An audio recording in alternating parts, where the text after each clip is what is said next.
Hello बच्चों, let's read this question. The question says if f is equal to a by under root m plus b, where f is force, m is mass, then dimension of a into b is option first m 5 by 2 l2 t minus 4, option second m 2 by 5 l2 t minus 1, option third m2 l2 by 5 t minus 1, option fourth m minus one L two by five T minus two. तो इस question के अंदर हमसे बोल रखा है कि जो फोर्स है वो a by root M plus B की इक्वल है.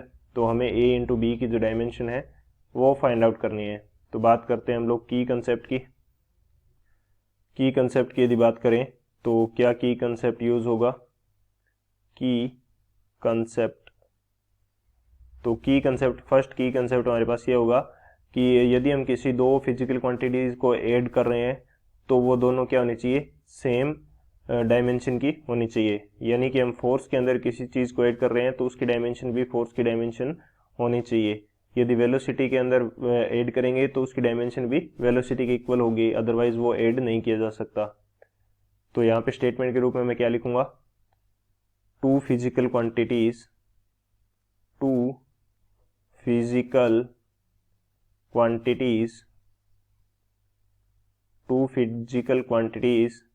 with same dimension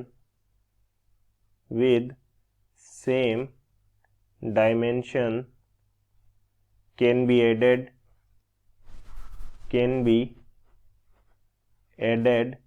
or subtracted.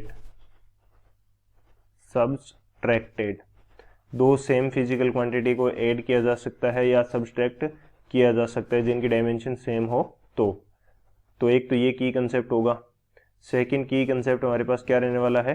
Dimensional derivation. Dimensional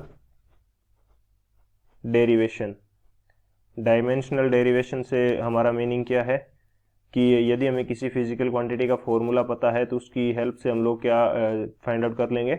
dimension find out कर लेंगे. एग्जांपल से यदि हम इसको समझने की कोशिश करें तो मैं मान लेता हूं कि मेरे पास फोर्स का फॉर्मूला मेरे को पता है, जो क्या होता है? Mass into acceleration. अब एक्सीलरेशन जो है इसको हम क्या रिप्रेजेंट करते हैं? एक्सीलरेशन होता है बेसिकली dv बाई dt, यानी कि वेलोसिटी बाई टाइम होता है. तो इसको मैं जस्ट समझाने के लिए वेलोसिटी को v और टाइम को t से रिप्रेजेंट करता हूँ. अब एक चीज़ मेरे को चाहिए कि वेलोसिटी की डायमेंशन क्या होगी? वेलोसिटी क्या होती है? वेलोसिटी होती है डिस्प्लेसमेंट बाय टाइम, यानी कि l बाई टी. तो t क्या हो जाएगा? -1. सो वेलोसिटी की डायमेंशन ये हो जाएगी मेरे पास. अब जस्ट मैं यहाँ पे यदि फोर्स की डायमेंशन फाइंड आउट करना चाहता हूँ इस फॉर्मूला से, तो डायमेंशन क्या होगी? मास की डायमेंशन क्या होती है? m1 हो जाएगी. और एक्सीलरेशन की डायमेंशन क्या हो जाएगी? एक्सीलरेशन की यदि डायमेंशन की बात करें तो dimension of velocity by T. तो डायमेंशन ऑफ वेलोसिटी क्या है? L1 t minus one. तो नीचे का t एक और ऊपर चला जाएगा तो L1 t माइनस टू हो जाएगा.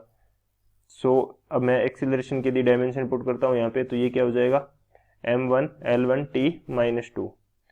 तो ये मेरे पास किसकी डायमेंशन आ जाएगी? फोर्स की डायमेंशन आ जाएगी. तो इस प्रकार से हम लोग फाइंड आउट कर सकते हैं किसी भी फिजिकल क्वांटिटी की डायमेंशन को या डिराइव कर सकते हैं. सो ये हमारा मेन की कंसेप्ट होगा. इसकी हेल्प से इस क्वेश्चन को सॉल्व करते हैं. सॉल्यूशन की यदि बात करें तो क्या सॉल्यूशन होगा हमारे पास? हमें दे रखा है फोर्स किसके इक्वल दे रखा है? a by under root of m plus B. अब हमारे फर्स्ट की कंसेप्ट के अकॉर्डिंग जो b है उसकी डायमेंशन किसके इक्वल होगी? फोर्स की डायमेंशन के इक्वल होगी. And a by under root m जो है इसकी डायमेंशन भी किसके इक्वल होगी? फोर्स की इक्वल होगी, क्योंकि same physical quantities same dimension की फिजिकल क्वांटिटीज को क्या किया जा सकता है? ऐड किया जा सकता है.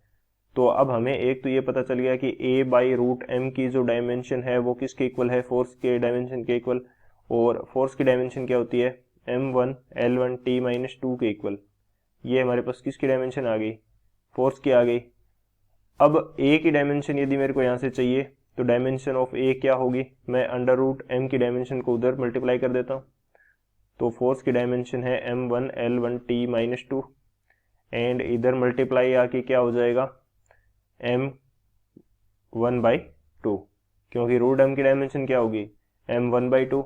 सो इसको ऐड करेंगे तो ये हमारे पास आ जाएगा m3/2 L1 t-2।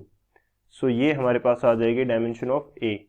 इसी तरह से डायमेंशन ऑफ बी क्या हो जाएगी, डायमेंशन ऑफ बी, ये तो हमें पता है कि बी की डायमेंशन तो फोर्स के इक्वल होगी, तो फोर्स की डायमेंशन क्या होती है m1 L1 t-2। So A and B दोनों की डायमेंशन हमें पता चल गई। अब हमें चाहिए ए इंटू बी की डायमेंशन, तो दोनों की डायमेंशन को क्या कर दूंगा, मल्टीप्लाई कर दूंगा। ए की डायमेंशन क्या है मेरे पास, m3/2 L1 t-2, और बी की डायमेंशन मेरे पास क्या है, m1 L1 t-2।